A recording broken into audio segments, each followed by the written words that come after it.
Welcome to the Fighting on Film podcast, the podcast all about classic and obscure war movies, from the Normandy landings to the days of chivalry and swords. If it's been captured on film, we're going to try and cover it. I'm Robbie of RM Military History. I'm Matthew Moss of Historical Firearms and the Armourer's Bench. This is 5 to Alpha, contact now, the grid. 852-676, approximately 4 tanks, 10 APCs moving directly towards the wood. I'm observing, over. Hello Sunray. Fighting on Film has partnered up with WarfareMedia.net to give our listeners exclusive discounts on a range of high-resolution Cold War adverts, propaganda and recruitment posters. From blowpipes to nuclear threats to weapon schematics, Warfare Media has you covered. Visit WarfareMedia.net today and use the code FOF20 at checkout for 20% off high-quality Cold War posters. I repeat, FOF20 at checkout. Over. Roger, out to you and take action now. Send us SITREP as soon as possible. Over. Well, that introduction was certainly something. That's new. That's a new thing, isn't it? Yeah. So this week we are proud and pleased to announce we've linked up with the good people at warfaremedia.net to give all of our listeners a huge, said it twice for, says it's huge. It's big. Big, gargantuan, 20% off at checkout on all of their Cold War posters. There's things in there like shorts, blowpipe, back like adverts. There's Westland Wessex stuff. There's BAOR era posters. There's amazing GBMG cutaways. Yeah, there's so much going Lots on of there. plane stuff for the aviation people out there. Yeah, I think there's some naval stuff in there too. Some great posters made out of Survive the Fight manuals. I've already got actually 2 posters I ordered from them before we had all this set up with them, and they're really good quality. Like, they're really good. The resolution and the print on it is just, and the paper's really nice as well. Lovely. So if you have a bit of space in your office or your kitchen or your bathroom, if you're so inclined, do check out warfaremedia.net for all your Cold War poster needs. Please use the link because it's for everybody. FOF20 at checkout. And we, if you buy one, put a picture up on the socials and we'll share it around. So Matt, this week we thought we'd do something a little bit different, and because there's a nuclear kind of theme in with the new Warfare Media partnership there. Yeah. I watched it first, and then you binged it. You binged the hell out of it. I binged the heck out of it, yeah. And I sort of press ganged you into getting into it, but I knew you were going to watch it anyway because because it looked good. A good sci-fi. So we're kind of breaking the duck this week. We haven't done sci-fi on the show ever, have we? No, I don't think we have. No, we haven't. We've talked about it in tangents because we don't love a false tangent. We love a tangent, but we've never actually covered anything specifically. So this week we're jumping into 2024's Fallout. Fallout, yeah. But before we do, we have the answers to the Sunday question, because I couldn't think of a What's the Sunday question, Rob? Yes, the Sunday question is, I hear you cry, Mr. Moss, just let the dog stop moving. You're right, old friend? He's fine, we'll keep that in. The Sunday question is, what's a detail in war movies that always, in your view, they get wrong? So I'll just read some out and then we'll go into our own. So Fake History Hunter, fantastic X-profile, and please check them out. Says World War II night scenes in movies with a picture of an illuminated area, and then it says World War II night scenes in reality put that light out, which is fair. Got to admit that. Ian McClellan goes with saluting, weapons cleaning, and radios. I mean, that's kind of true. You never really see anyone sort of radio in. It's very rare that you see anyone salute properly or clean a weapon properly. Yeah, exactly. Even in the back of shot, when people are resting or there's having a moment, I don't think you see it. I don't think you see it in Saving Private Ryan. It's the big film that came to mind then. I don't think you do. We've got Chris Film and Art, who was our guest on the Masters of the Air episode, talking about his time being a supporting extra in that show. Please go and check that out if you haven't. Chris, Thanks for joining us on that one. It's fabulous. He says a whole host of things, but poor haircuts, endless ammunition, and completely inaccurate trains. Oh, Inaccurate trains. Oh, I like that. That's yeah. My yeah. my dad actually, when we were watching Dunkirk 2017, he was like the interior of that train car is a 1970s British rail train, Yeah. and I was like, oh, okay, didn't know that. I think Ben and Bucky went on that train Did they? the Wow. weekend because they posted photographs of it, friends of the show. Did they? But that is very true, and just another reason why I don't like that film. You always love getting a Dunkirk dig. Andy Moody goes with gunfire. You always hear the gunshot on the screen, even if the shooter is miles away from the people on screen. Noticed it again in Civil War. Paul Burns says, for me, you never really see weapons either running out or being reloaded during a battle. I guess that's fair. Very common one. Very common one, that one. A lot of people mention that. Yeah, I guess you don't want your lead star to have to like drop to his knees and find some cover and clear a stoppage, but you know it happens. You know we appreciate that though. We do like it when we see it though. The unconventional, it is very special. The Unconventional Soldier podcast goes with soldiers' clothing, bodies and gear always too clean, especially in older films. Yeah, I'll go for that. I think we've moved on now post SPR, post Band of Brothers. I think the kit is something that 9 times out of 10 I think is getting better, and especially in terms of like weathering kit and things like that. I think we are in a period where that is a little bit better. Yeah, personally, it depends on the production, doesn't it? Really, obviously. Yeah, I agree. Some films don't have that kind of eye for detail, but others do. So I think, but by and large, I think we're much more improved than we were. No, I think we are. History of the Second World War pod goes with the general lack of regional accents and dialects, which would have been a much bigger deal, especially before the Second World War. Generally, for Americans, when they speak, if it's not modern English, something close to it. I haven't noticed that really. I think it's maybe because I'm just a modern audience member. Well, if you look at 40s, 50s movies that came out of the UK, then you do see a lot more of it. Like, a really good example of that is Nine Men or The Way Ahead. There's lots of different accents in there. Yeah, but there's a reason that there isn't that, because there is a reason, and they both share the similar reason. Yeah, exactly. But if you look at other films, it tends to be pretty. Towards the 60s, it all goes a bit more RP and a bit more. Yeah, I think it does. A bit more unified in terms of accent and dialects and stuff. But yeah, no, I think you're right. Pete the Paint says the cold, whether it's night in the desert, 2,000 foot above Germany, torpedoed in the Middle Atlantic, or a foxhole in Russia, it's cold. It's not quite the shivering too much, wrap my arms around me cold, but the truly life snapping cold. I haven't noticed that either. But yeah, you're right. People don't commit to it. I mean, we had a lot of good committing to the cold in Masters of the Air, I think. Yeah, there was a couple that missed the memo, but on some of the panning shots, but by and large. Maybe it's just because the guys in the films that we've seen that don't react to the cold, they're just double-hard bastards and they don't feel it. That's a good excuse. That's definitely it. Yeah. That's definitely. And rounding us out for this week, sorry if we don't get to you, is Dan McClinton, who goes with, it's hard to replicate in film because nobody goes to a movie to watch nothing, but the extreme amount of time that is spent doing absolutely nothing is never shown. Yeah. Hours of boredom punctuated by moments of insane activity and terror. I mean, again, to mention Saving Private Ryan, they do have moments of rest in that. A little bit more. Was moments of rest in Kelly's Heroes? Oh yeah. Yeah, they all have a sing song before they get shot at by that yak. Yeah. Yeah. There's other bits, I suppose. Yeah. But no, you're right though. There's a lot of films that do preparation where it's not just sat around doing nothing. It's them preparing to do something. Maybe we need a really, really realistic long war movie where it's just the guys either patrolling or going into a line and just living for a bit, and then a tiny firefight at the end. Maybe we need that. Yeah, where you don't see anyone. Just like supreme realism. Yeah.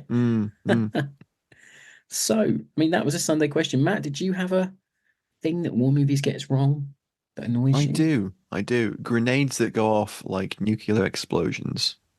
Yeah, it looks cool though, doesn't it? To put Looks cool my though. Looks cool, but popcorn it's munching not cinema right. man hat on. Yeah, Yeah, exactly. That's why they do it, isn't it? yeah. The But worst offender for that is wind talkers, by the way. oof, Jesus. yeah, it It's like is. Yeah. thermobaric M1 grenades, pineapple grenades. What about you? For me, it's when troops don't have, I mean, it's really nitpicky now, but it's when troops don't have the right webbing equipment for their weapon. Oh yeah, And it's more prevalent in older movies, I think, because they just, when they man, have the K98K pouches pouches and they've got an and they're all armed with MP40. MP40s. Yeah, it just does my Yeah. head in. Because obviously you don't see a reload anyway. But I'm always Yeah. thinking, when he runs out of ammo, where's he got his mags? Where's his mags? Where are they? You know, Mhm. but now you don't get it as much. As I said, like post 99, I think things have gotten a lot better. Mm, Just because I think so. the standard of one movie in one series, like SPR, Band Brothers, others, has elevated it so much that people sort of use those as like the touchstone Hmm. in a way. So they Mm. go, oh well, we've got to replicate that because it looks so good. So it's a very old, annoying thing, but it doesn't annoy me that much. But when it's the movie's rubbish, you notice it more. I Mm. think generally. Anyway, so Matt, Fallout All out.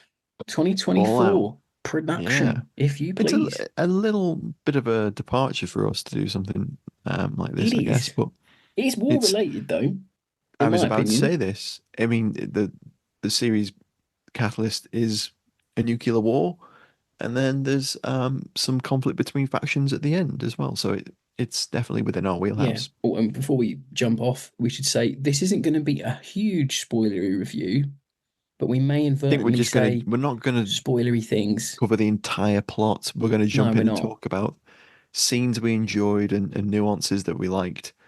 But yeah, we're not going to cover the Yeah. entire plot. We're probably not going to explain that, um, Lucy's dad is. What, you broke up there, Matt? What? Well, anyway, so You've been warned, folks.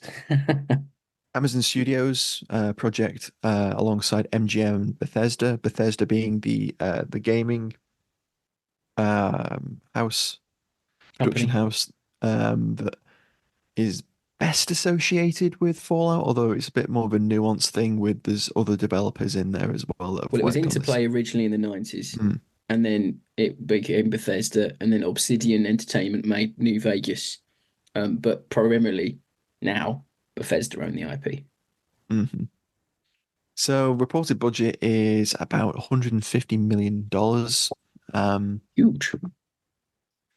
There's no information on how it's done in terms of audience reception, in terms of money made back, ad revenue, Yes. etc. Because it's a streaming phenomenon where we never find out that kind of interesting stuff. No, we don't. We never find out a box office take. Amazon purchased the rights in 2020, and the show's sort of leaders, the showrunners are Geneva Robertson Dwowett.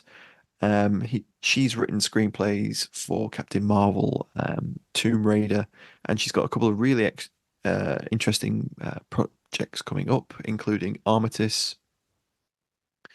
Sorry, I'm going to say that again. She's got a couple of really interesting projects coming up, including Artemis, which is like a sci-fi film based on one of Andy Weir's books, the chap who wrote The Martian. Oh, okay. Oh, well, I like that film. That was good. A live-action Bambi movie, a movie about Maid Marian, and then a number of other. Disney's just like, we got this IP. We need to do something with it. They're all northern. Like, we got this They'd have IP. done a live-action Mickey Mouse if they could. They really would. Yeah. I think after Cats, they were a bit burnt though. I don't even think Disney Disney did Cats, Cats. I don't know. It was terrible though. They should. No one should ever do anything like that. No. Then she's got a couple of comic book related projects, IPs that are in the works as well.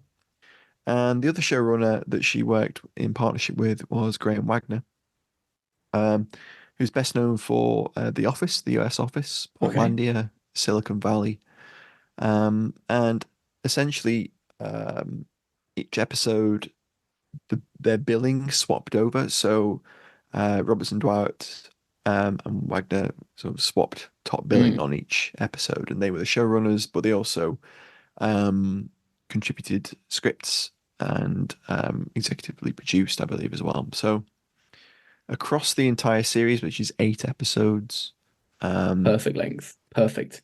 Yeah, no, it runs really well. The pacing is really quite good. 7 writers across those, with a chap called Chaz Hawkins as the executive story editor, keeping sort of a level balance of across all the scripts. Bethesda's director Todd Howard serves as an executive producer on the show, as you'd probably expect. Good old Todd. And then it was directed by no less than 5 directors: Jonathan Nolan, Christopher Nolan's brother. Get me the cheaper Nolan brother. No. Get me the better Nolan brother. Directed 3 episodes. Claire Kilner directed 2. Frederick O'Toy, directed 2 as well. Daniel Gray Longino directed 1, and Wayne Yip directed 1 as well. So they all have really interesting credits. Well worth heading over to IMDb and having a look at those, because they've worked on, if you name a big TV show in the last decade and a half, they've probably directed an episode of it. It's that kind of thing. You got the big hitters out there, I see. Yeah, basically. Series cinematography was handled by 4 principal cinematographers: Stuart Dryburgh, Teodoro Manacia, Alejandro Martinez, and Dan Stoloff, with Dryburgh covering 4 episodes. Series production design, which I think is really interesting with a series like this. It's not normally a credit we talk about on the show. No, but it's a very important one in terms, production design is important. And I would especially love for to get a something production like this. designer on. Oh, yeah, me talk. too. Yeah. But I thought for this, because of, it's bringing an IP to screen, which is an apocalyptic landscape. It's quite a challenge with the nuance that Fallout has in terms of 50s America, Americana, nuclear Cold War stuff going on. There's a lot there. That was handled by Howard Cummings, who's worked on Westworld, Contagion, Magic Mike, I Am Legend, lots of other things. Score was by Ramin Djawadi. The score was by Ramin Djawadi, and he has worked on things including the Jack Ryan Show, which is also on Amazon. Westworld, the Uncharted movie, House of the Dragon, Game of Thrones. Apparently those are popular. Pacific Rim. And then he's also worked on the Red Dawn remake, which we won't hold against him. We need to do it on the show. We need to do it. We need to do the original one, really, as well. Yeah, I know. He composed the score inspired by the works of Inyon Zur, who did the Fallout series compositions for the games. So he took motifs from that and there's parts where they use the theme from Fallout 4 and I think 1 and 2 at points. Yeah. Special effects, again, another important kind of aspect of production for a show like this, was handled by a whole host of companies, actually. FutureWorks in India handled all of the ghoul noses. So all of the ghouls in the show, they don't have noses, because that is a characteristic of the ghouls.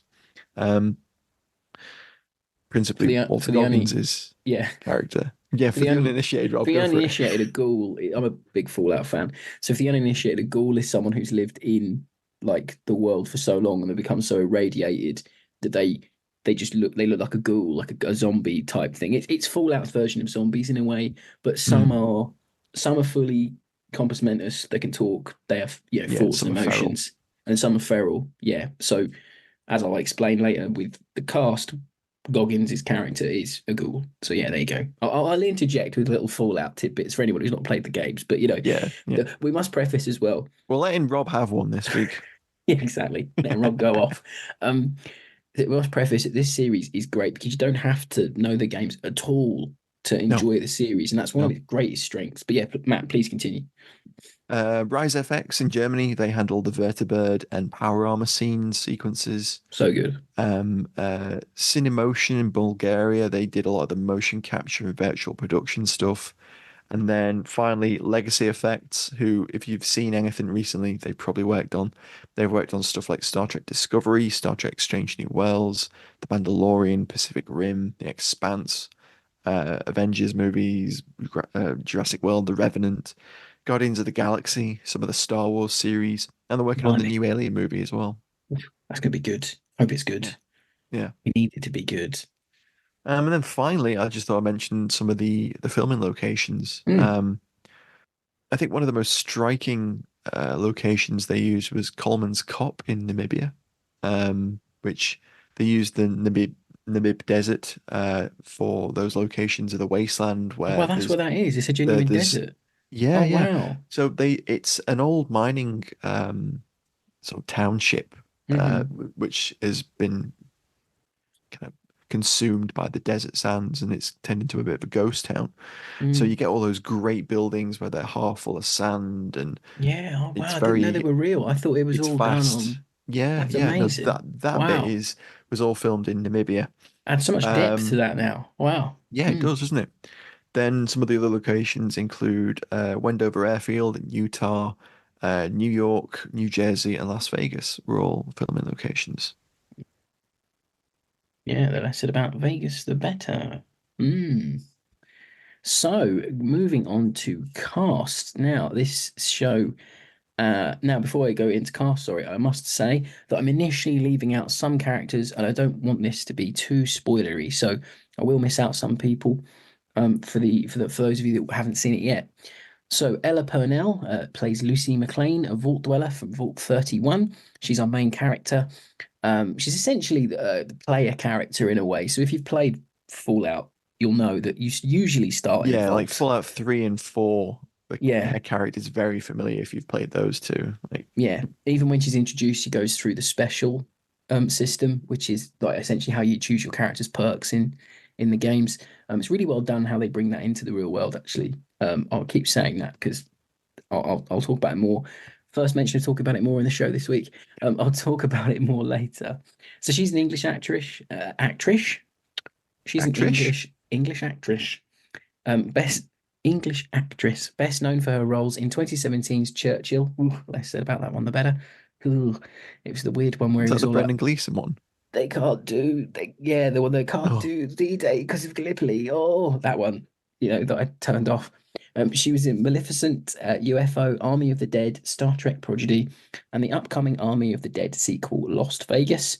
Then we have Aaron Moten, who plays Maximus. He's a member of the Brotherhood of Steel. They're a faction in the Wasteland that are quite a militant faction. They're all about pre-war tech, and they worship a toaster, fascist, stuff. A little bit fascist, yeah. Essentially, if you want power armor in the games, if you want the big steel metal armor suit, you go and join the Brotherhood of Steel because they're the lads that cut about in them. He's an American actor.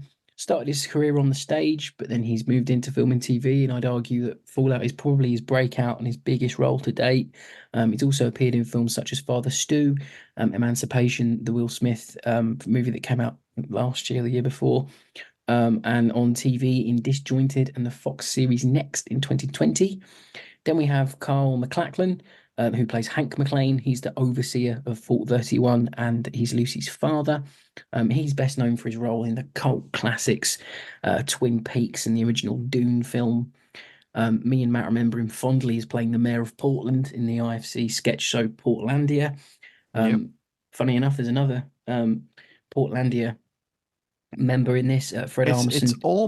It's almost like Graham Wagner had some sort of influence on casting. Yeah, isn't it? Yes, very true. Yeah. Fred Armisen cameos as a radio host in the series.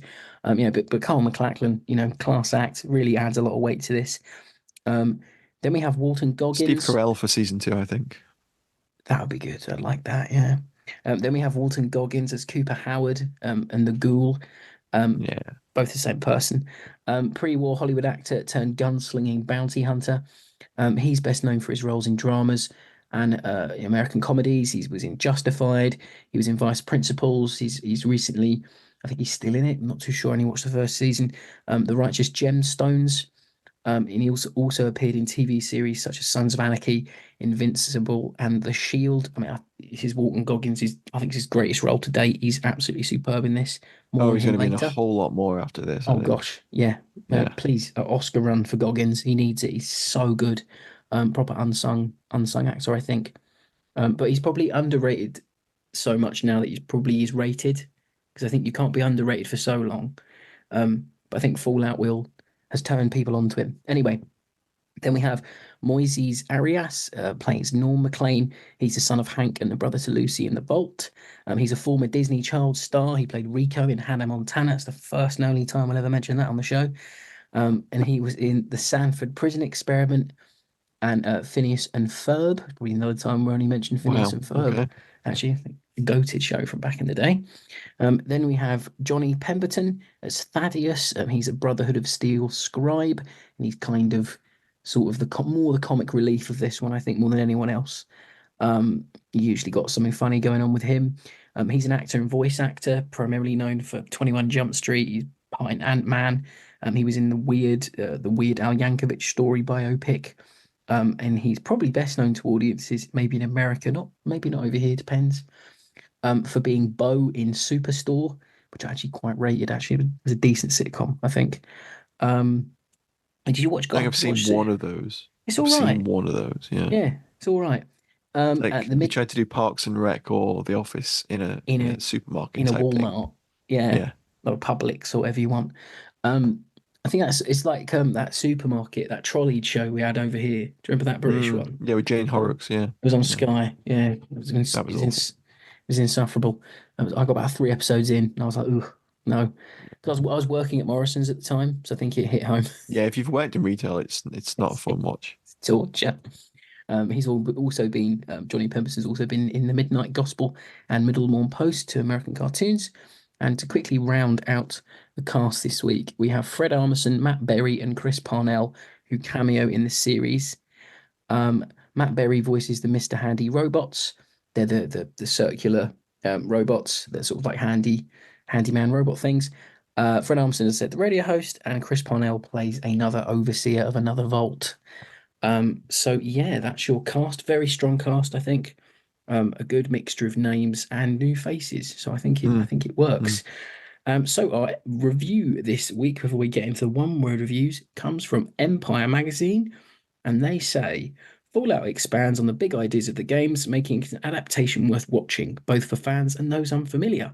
It's equal parts funny and nightmarish. Like its protagonist, its protagonist isn't content to live inside a projection of the past. Okay, cool. Not a bad review there from Empire. Don't think it's been critically well received, to be honest. I think it's like a 93% score on Rotten Tomatoes, that kind of thing. So it's been really well received, and a lot of people, I think, that have never seen a Fallout game, let alone played one, have probably sat down and watched it because of the intriguing idea of someone leaving a underground bunker and going into a and the fact if you've got nuclear landscape is fun. If you've got Prime, like if you've got a Prime subscription for the free postage, you've got Prime as well. Yeah.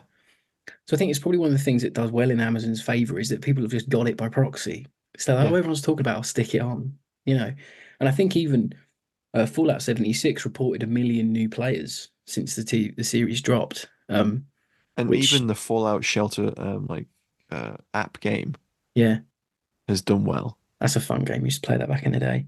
I played that too. I'm on my since I watched the series in preparation. Playthrough of Fallout 4. I think it's like my 12th playthrough. Yeah. Mm-hmm. But anyway, so the one-word reviews are back, and I want to thank everyone because we dropped the Fallout. Crikey, hope not. We dropped the one-word review call very late, and we did get some good replies, so thank you very much. So we had Dr. Grant Howard put fun enough. Matt Moss put sterling. More on that in the alley tally. Lewis Hoskins put okie dokie, which is something that Lucy says a lot. Yeah. Yep. Jim Dudaku put fantastic. Ian Mays put beginning. The Night Irish put atomic. Bongo put supercalifragilisticexpialidocious. Try and say that after a few wines. Russell put fine. Darren Veneers or Veneers, sorry, put falling. Harvey Griffith put gutsy. Dom said brutal. Mike Dillon said fun, and Stuart Brown just put a thumbs up. So I think we had quite a thumbs up, yeah, like Yep, I get it. Vault Boy. There you go. Yeah, exactly. So yeah, no, I mean, I think the general consensus is that it's a darn good show, isn't it? Really, all around. Join us next week, guys. We'll have another war movie. No, I agree. I think the general consensus is that it's fairly positive. Although I think I've seen a few people that hardcore Fallout people that have said it depends. They don't like that it's now lore and it's canon. Yeah, if you're if you're a new Vegas person, people were pissed off and pissed on their chips a bit. But not to spoil things, but if you actually watch the show, it doesn't change anything anyway. And we're I think we're about 30 or 50 years after the events of Fallout 4. This is the furthest we've ever been in post Great War Fallout world.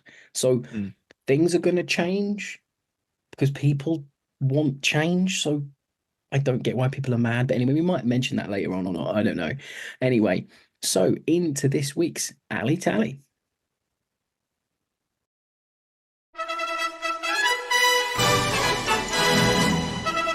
It's time for Alley Tally on Fighting on Film.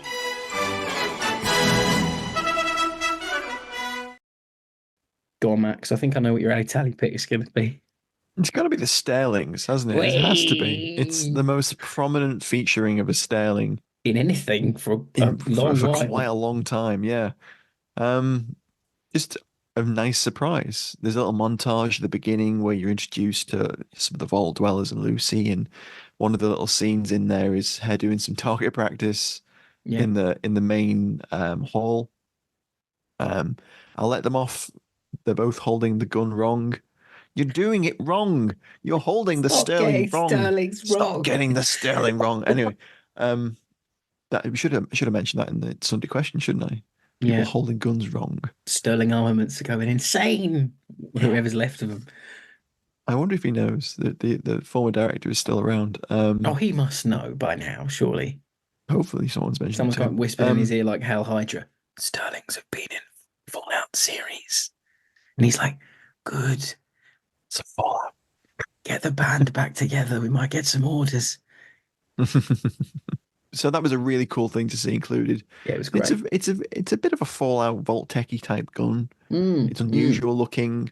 They're not in the game though. It's weird. So it's they never have been either, have they? They've never been associated with it. So this is something that I thought about, and I thought throughout watching the show, they made some really interesting choices in terms of firearms. Yeah, I've got that down. Firearms props were provided by the Specialists Limited, which is a New York prop house. And if you've seen any US-based production, major film or TV series, even smaller, they've probably provided so a prop they're or like firearm. The American BAPTI then, in a way. They are a huge entity. They've got about 5,000 guns in a Manhattan warehouse, and they they do production. I'll be going there when the bombs drop. Design. Yeah, that'd be a great place for a vault. It would be. My Raider gang just absolutely ripped to the tits. Ryan Washburn, who is the son of the founder Rick Washburn, is one of the armorers that's listed in the credits for the show. That's how I sort of searched back and found out the Specialists Good sleuthing. that had provided that, and they've obviously helped with all the various other kind of really cool things that pop up, like original World War One iteration Browning BARs. There's all kinds of interesting things like Thompson's PPSHs. And then on top of that, you get the more immersive Fallout stuff, like the actual guns that appear in some of the games, and the pipe rifles and 10mm pistols and all that kind of thing. Yeah, so you don't only get the 10mm pistol from Fallout 4, you get the 10mm pistol from Fallouts 1 and 2, which is the pistol that the Brotherhood of Steel carry, which is really cool. I really like that. It's some games don't have both in, so it was really cool to see that. And that's another good thing about this Alley Tally in the show in general is that I'm sitting there going, "Oh, it's that from that thing." It's a like a fucking cap, like from the Nuka-Cola cap or whatever. But you don't have to know either. It's just a gun, like it works. It's really good. For me, I've got mostly what you've echoed there is like Lucy's Vault-Tec dart gun. Yeah. The Brotherhood of Steel used like Desert Eagles with framework over them, which we've not seen in the world yet. And they look flimsy as heck. I think that's the point, really. I think you got those big Lewis gun looking there's auto rifles from Fallout 4. Yeah, they're just too unwieldy and look weird. And like unless you've got power armor, it makes no sense for you to be able to carry one. Like they're huge. Then you've got like the Ghoul's revolver is a cut down MTS 225 revolving shotgun. And I really like the sort of bandolier of different ammo types he's got. Yeah. Which is really nice. Which that echoes like New Vegas making your own ammo. If you played that one. So that was really cool. And just anything the Ghoul's carrying is cool. Like I think he's got has he got like a mare's leg at one point? He's got he does, pacemaker at another point. It's a really nice. All kinds of things pop up. There's like a Ruger 22 that gets used at one point. Yeah. There's a Mini 14. Yeah, it is. Marjune in Philly I've has seen one of them 14. in a movie for years. Yeah, it was really cool. But it works though. Everything works. It's this whole great thing about getting this IP on screen is that everything works. I was worried where they might go. I was worried that it might have been, Fallout inspired by series, not actually set canonically. So because I think that's the thing with the Bethesda deal was that they've been approached a few times by people who wanted to make a series, but they said no, if we make one, it has to be canon to the games. It has to make sense to the story. It can't just be, oh, I want to do this in the Fallout world. It had to make sense really. So there's a lot going on here. I mean, it's even down to things like the pre-war stuff. So everything looks right for pre-war. You got like the massive radios and the big tellies that they watch, and the huge cars and things. This whole like sort of Americana 50s dream sort of thing they've got going on before the war happens. Like that's perfect. But it's actually set in like 2077, isn't it? Yeah, it's but like it looks really like far 1950s America. Yeah, I think the thing is, it's like the transistor never got smaller or something in their world. Yeah, they never invented the microchip. That's so it. They never did the transistor microchip, based, so it's also massive. huge. Yeah. I love that. It's it's so cool. Like I hope they do a game that is set in that era, like just to play. That'd be really cool. Pre-war, that'd be cool. Like, you can play Anchorage, the Battle of Anchorage, on a DLC for Fallout 3. I think. I've got to get nerdy this week. So yeah, it's just great. And then there's other things I noticed. Like Matt says, you got the pre-war weaponry. Like I saw a grease gun at one point, I think. And it's like. It's just sort of, it's a really good mix. They get the ratios just right of there being enough pre-war tech still knocking around. I could imagine a grease gun surviving a nuclear blast. I can imagine that happening, being like stockpiles of weaponry and things. But then there's all this new stuff like the laser rifles and, the newer guns, and all the pipe rifles look right and stuff. They look better than they do in the game, actually, the pipe rifles. Because that's my biggest gripe with Fallout 4 is they introduced the pipe rifle, but it looks nothing like someone would make. It looks like the first version. It doesn't look like the refined version. So I always mod in better looking pipe weaponry. Anyway, it's getting off topic. So, no, I thought it was great. Oh, and you see a junk jet as well. One of the cowboy like faction guys who goes and finds the ghoul in episode 1. He's carrying a junk jet, which is this massive launcher thing. It looks like it's got like someone's got like a cylinder from a washing machine and stuck a barrel on it. And like a handle, and you literally put junk in it. So when he shoots someone, it's like a leg of a baby, I think, like a baby doll. Right. And in the game, you fill it up with junk, and you can just shoot it like a launcher. But that was really cool to see. Nice little Easter egg there. What about that? Yeah, it's really cool. Yeah, there's loads of Easter eggs. I mean, I'm not even someone who's played all of the Fallout games. I think I've only played 2 of them. Even. Well, yeah. But I like the mise I haven't en got scène time of it to all. game. I'm living a life here. Come I on. haven't got time for anything. God, I wish I did. You don't. Used to play fairly regularly, but I don't Well, I get think I bought a any Steam time Deck for so anything I can just anymore. game quickly. Yeah, Yeah, I know. Lucky you. flexing on the pod. Can't help Yeah. it. I've got a Steam Deck. Not my words, Lynn, the words of Game Magazine. Oh my god. Um, I think that takes us into favourite scenes, and I think this is going to be a bit scattergun. This is going to be almost junk jet like, I I love think, how when we we. come to this. There's one thing I love about the show. I always notice it, but I don't think anyone's ever pulled us up on it. We get to the alley tally, right? And we've said absolutely fuck all about the thing we're reviewing. I know. Oh, It's great. just how it's how it goes. It's how it's always been. You have to get like 25, 30 minutes into the episode before we actually talk about the thing we're going to talk about in terms of critique. Roll a jingle. Jesus Christ. Hello, I'm Al Murray, and you're listening to Fighting on Film, the world's #1 war film podcast. So, Matt, your favourite scene from Fallout? I like the scene where the Raiders make their way into Vault 33 and we get some actual staring action. Yeah, and that's cool. That's why I like that scene. There's a bit where someone pokes a sterling through someone's head. Yeah, that was and it gnarly, brutal. explodes. Yeah. Yeah. Gnarly. That's one of the things I like about the show. It captures that essence of, gore and unexpected, almost comical black humor, that kind of thing. That whole sequence actually is really good. It's Lucy's wedding night. Wedding, she's off, quote unquote. Yeah. Yeah. She's off sealing the deal with who she thinks is another vault dweller. Turns out, nope. They're raiders that have infiltrated. Spoilers. And that whole sequence, the way it just unfolds, is really good. It's really well done.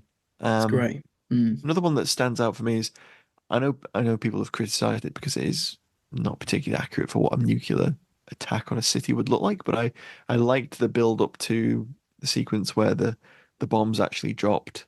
It was really cool. Yeah. And Goggins' daughter is kind of like giving the thumbs up, and she's like, "Is it my thumb or your thumb?" Yeah. Because it's like rule of thumb is if you can cover the explosion with your thumb, you've got time to escape. If you haven't, you're pretty much done. You're done for. Yeah. And that feeds into cool. him being the face of Vault-Tec as well. Yeah. Pip-Boy. It's really cool. But another scale of that is insane for a TV show, or essentially a streaming show, whatever you want to call it. But like the scale of that is fantastic. And you're getting all these bombs dropped simultaneously. And I can forgive it because it's Fallout's own version of a nuclear strike. So yeah. I don't really mind it a bit much. It takes quite a while for it to reach her, and there's no flash, and there's all these things and stuff. But it's Fallout. It's good. It's cool. It's a really well thought out sequence, and the way it's great. framed and directed is really good. Yeah, and no one in the condo like notices, and then they all look, and then the windows come in. Oh, it's really good. Gives Wargame a run for its money, I think, at some point.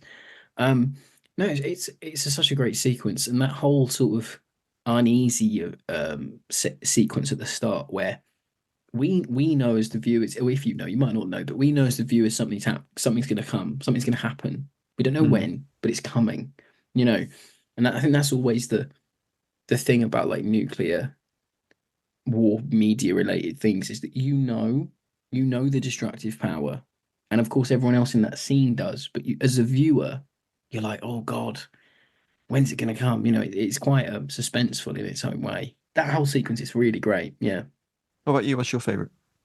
So I had a few. There's a load of scenes in this that you could pick out. It's 8 episodes of TV, yeah, isn't it? Exactly. 8 hours worth of TV. It's hard to choose. I've got in my notes, it's hard to pick. It is hard to pick. I mean, I'm copping out this week, really. I was racking my brains. I'm not going to do favourite scene. I'm going to do favourite character. Go on then. Walton Goggins as the ghoul and Cooper. Like, he is just phenomenal in this. Like, I've been a fan of Walton Goggins since Justified came out. I think he's absolutely incredible. I love Vice Principals that he was in with Danny McBride. Really funny. And he's just such a great character actor. He's got that thick Alabama accent. He really sells it. And when they cast it originally, I was sitting there thinking, okay, Walton Goggins, okay, I feel you. Okay, you see what he's got to do. I was worried he'd be some villain of the week, like Raider, Ganger, or something, and he'd get blown away. And that was what they were going to do. Because obviously we didn't know how the series was going to go. But then when he got into it and he started doing his thing, like he plays this like pro-America, like Hollywood actor who's being sort of coerced into working for Vault-Tec. He doesn't really want to, but he sort of does because he wants to do what he feels is right for America. Works for them as well, and wife works for Vault-Tec as well. So there's like this interpersonal play there. It's really good. And then he obviously becomes the Ghoul through years of being exposed to the wasteland and radiation and whatever. And we're still not sure how he became the Ghoul, even after 8 episodes, which I love. They didn't do that. There's still a lot of intrigue there. And he becomes this, really ever become feral is the other. Yeah, you've got to take the addictol or whatever it is. Radaway, is it? Yeah, it's Radaway, but I think ghouls take something different as well. And you can take a thing called addictol that gets rid of all your addictions as well in the game. So there's like a mixture of drugs you can take. So they take this thing to stop them going feral. But he's just an absolute badass motherfucker. He's the Philly sequence is another favorite. Like, so good. The shootout's really good. I really like the Western motifs that they bring in back, because the games lean into those heavily as well. But I really like the fact, when they get into the wasteland and some of that is really cool. No, it's great. But probably my favorite moment for Goggins is there's a sequence where he, near the end of the series, try not to spoil it too heavy, but the Brotherhood of Steel make their way into an NCR compound, which is the New Californian Republic, which are a faction from New Vegas and Fallouts 1 and 2, I think. And they're in the compound. They're in this like underground bit, and there's all these big, massive Brotherhood of Steel knights in their armor with their guns trained on the gunslinger. And he's a pre-war. Cooper fought in the Great War. Oh, sorry, there was an Alaskan. Hang on, let's get this right. There was a battle between America and China. Stop getting Fallout wrong. I know, it's a lot. There was battle between America and China before the Great War. And it was like an instigating factor. Resource wars, I think it was. Don't quote me. It's been a long time since I've played it. That part of it anyway. So there's a thing where he says, oh, that early mark of power armor had a defect. T60, yeah. T60 armor had a defect. I wonder how if they've upgraded it. There's a small gap between the breastplate and the lower bit. Let's see if they've sorted that out. And he cuts the lights and he fires an explosive round into this Brotherhood of Steel knight, and he absolutely explodes in his suit. The suit doesn't explode. He does inside. It's so great. And then it's just this almost John Wick style, him clearing the room out with his revolver grenade launcher thing he's got. It's just so great, and he sells it really well. Like you'd think at some points it would get tired or it would not work. But he just has this way of elevating it. It's just great. So yeah, round of applause for Walton Goggins, everyone. He absolutely nailed this, and he's finally getting his spurs, getting his flowers after how many years of being, oh, that Walton Goggins is great. But now people are actually saying, yeah, Walton Goggins is great. So I'm happy about that. I'm a Goggins enjoyer. He's brilliant. I'm really looking forward to seeing more of him.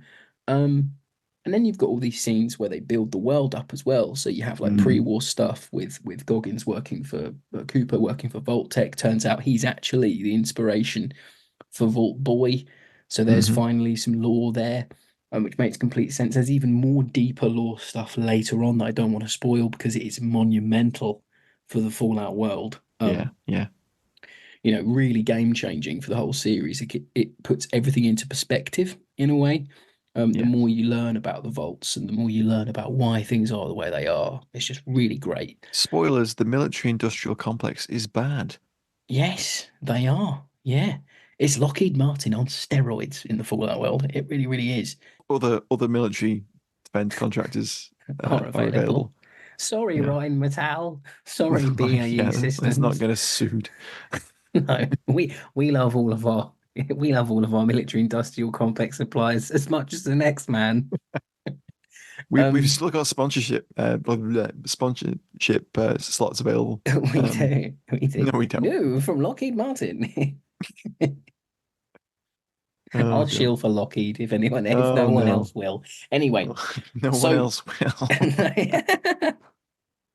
So, no, there's just so much going on here, and there's all these little vignettes as well where you have a sequence with a Mr. Handy robot that's been like reprogrammed to slaughter people essentially, and that's Mr. Snips, yeah, Mr. Snips, like that is a quintessential I love the Fallout fact side character.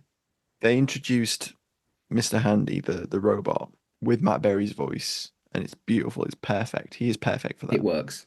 And then they introduce in the flashbacks to pre-apocalypse. They introduce the actor friend of Goggins' character. I forget his name, but it's so like Toast-esque, isn't it? Yeah, it is. It's very Toast. You can just picture him in the booth recording the Mr. Handy. Mr. Handy phrases and fire the nuclear weapons. Exit the vessel immediately. And he talks about how much he got paid for it, and that his agent wangled him a robot. And he says the worst thing in the world is coming home to his robot asking him if he wants to lie down or something. Yeah, it's so great, isn't it? It's really great, and that little sequence as well. It just adds so much into the world as well. Like it's not just straight in the wilderness in the wasteland. It gives you enough of both. It's really great. And who doesn't love Matt Berry? Like he's just one of the good guys, isn't he? You know, he's a national. I think he's probably a national treasure at this point. He's getting close to one. It's just fantastic. It's safe to say we're Matt Berry enjoyers. We are Matt Berry enjoyers. Yeah. We're very berry. So let's move on to some final thoughts. Let's do some final thoughts. Yeah. Yeah. So I'll jump in first, if you don't mind. Go for it. So I had a lot of worries about this series when it was being made. I intentionally kind of big fallout concerns. It did have big fallout concerns, yeah. So I didn't really look at any pictures or anything because it took a long time for this to get made. Like I think it was 2020 they bought the rights. 2020 they bought the rights, yeah. And then production I think started in 22. That's it, yeah. So I saw a few leaks here and there. I know the Super Duper Mart set got sort of raided visible. And loads of photos were taken of it. And I was like, oh, okay. Like, oh, that power armor looks rubbish. Oh, okay. You know, when you just like, you've seen like a plexiglass mock-up for like a background shot. You haven't seen like the actual thing, you know, and you think, oh. So I was kind of a bit worried because I thought this was unfilmable in a way. Because I was like, what? How are you going to... for sure. Exactly. Exactly. I was like, how are you going to do this? You know, what's the story going to be? You know, is it going to be like an anthology thing? Every episode was going to be different. Like I didn't know. So I went in nearly blind to anything. I hadn't watched any trailers or anything. I think even when the trailer came out and people were messaging you about there being Sterlings in it, I sort of was like, no, I can't watch. I need to go in blind. And I was blown away. Like I really was. I think it's a triumph. Like it's funny. It's deeper than you think it might be. There's some great performances. There's enough action in there. I personally would have put it a bit more, but I'm just me. But I think there's enough on merit. It sets up an incredible season 2, without spoiling anything, because it's been greenlit at this point. I think Aaron Paul has mentioned that he wants to be in it. Yeah, he mentioned he wants to be in Breaking Bad. Yeah. Oh, please, could we get? Well, he was in Westworld. So in Westworld, again, there's links back with Nolan and we such. We need a couple of ghouls or a couple of like raiders, and it's not these people from Breaking Bad, but it is. Yeah. Like I'd love that. You know, Yeah. like they're I don't know, they're making like buff out or psycho drug or whatever. You know, I mean, just please do it. Just mentioning that, there's so many things that haven't been touched on in the show. Yeah. We saw stim packs and stuff like that, but we didn't see buff out or any of the other drugs, and that is a no super mutants or death claws mechanic.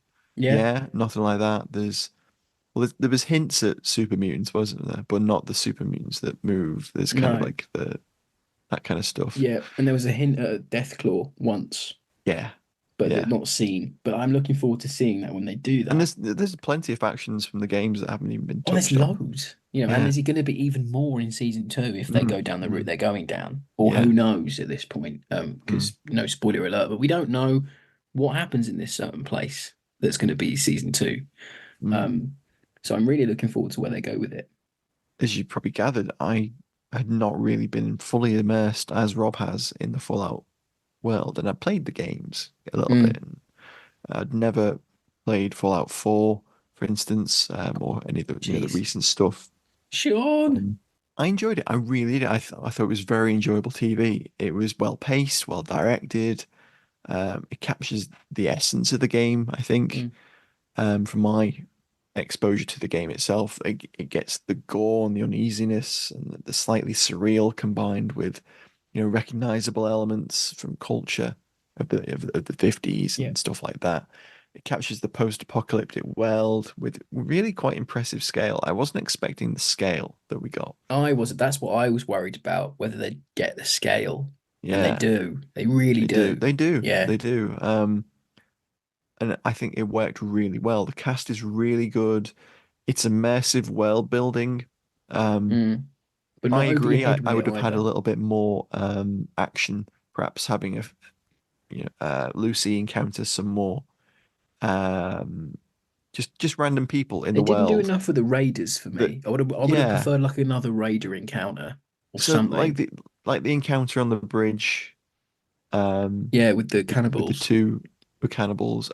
A little bit more of that kind of thing. One or two more sequences like that may have oomphed her experience within the wasteland a bit more. Because I feel like she's the player character, and you're meant to go through this whole thing of like you're weak, and then you've got guns and you've got armor at the end.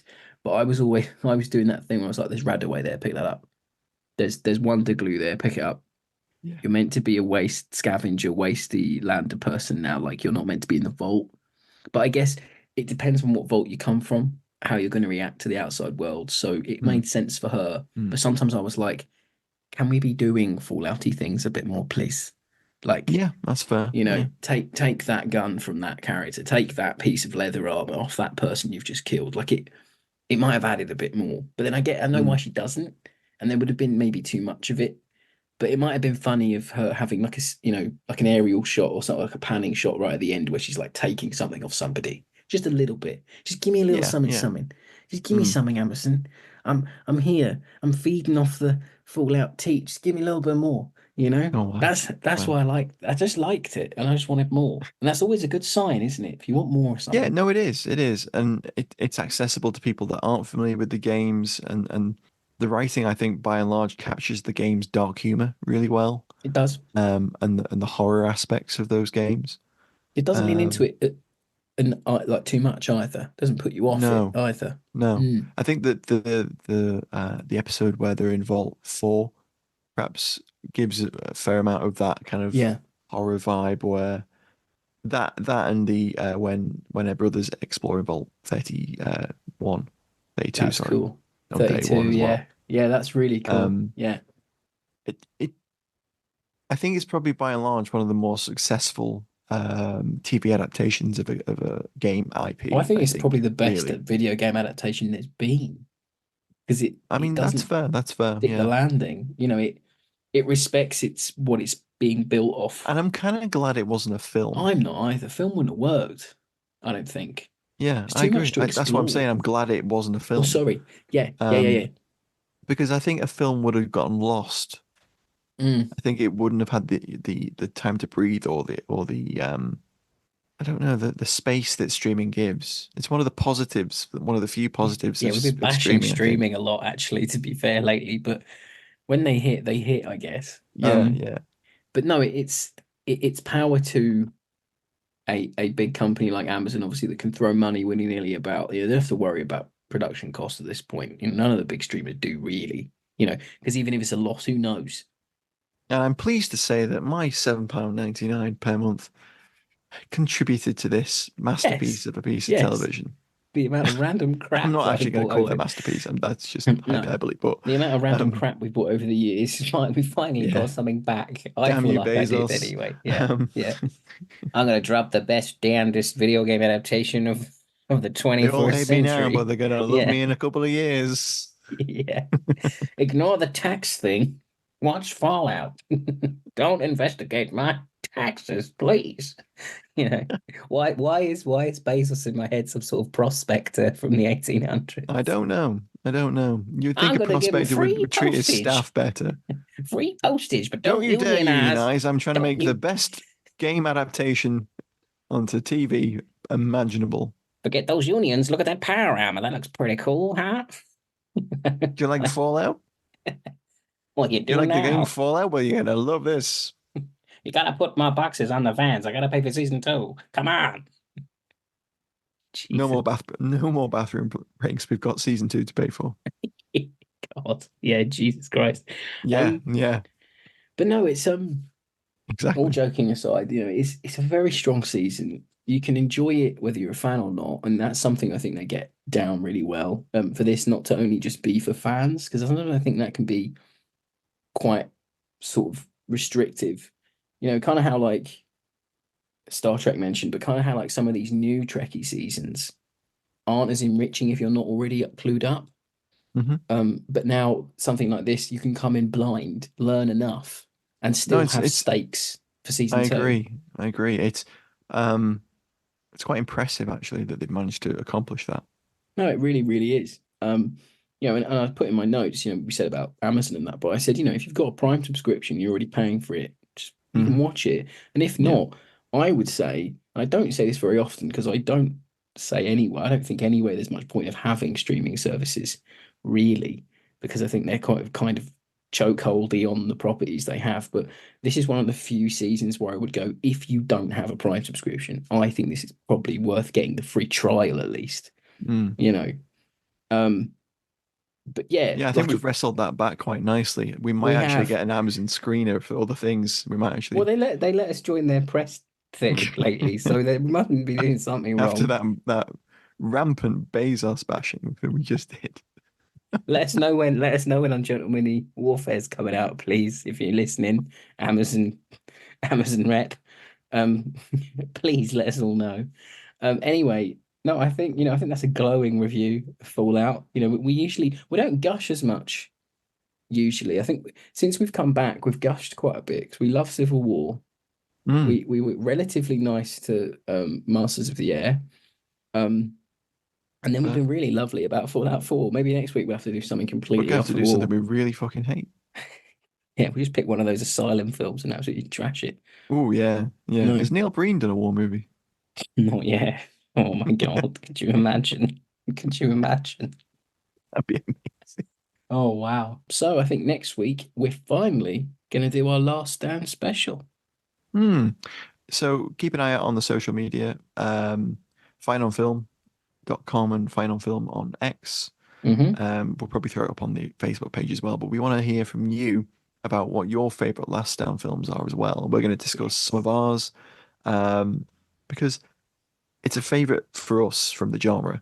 And there's been some really standout examples over the years. And it seems to be something that continues to be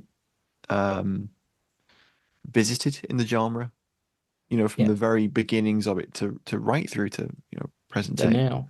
Yeah. No, it's, it's a strong subgenre, and there's enough of them. You could argue that most of the latter half of A Bridge Too Far is a Last Stand film. Yeah, it is. I would agree. Yeah, exactly. So then there's last episode of Fallout was also a bit of a last stand as well. It really, really was. Yeah. So that's a nice way of rounding that, Matt. Very nice. Great. So, if you heard at the top of the show, we've got a partnership with warfaremedia.net. Please go over there, have a look at some of their posters, and use the code FOF20. Yeah, check them out. Yeah, use the code FOF20 at checkout for a big 20% off any posters that you purchase. We'd love to see them if you do. Join us again for more war movie reviews. Keep it FOF. Follow us on X, follow us on Facebook, Instagram, wherever you get your social media. And we'll catch you next week, guys. Thanks for listening. Thanks for listening, guys. Bye. Bye-bye.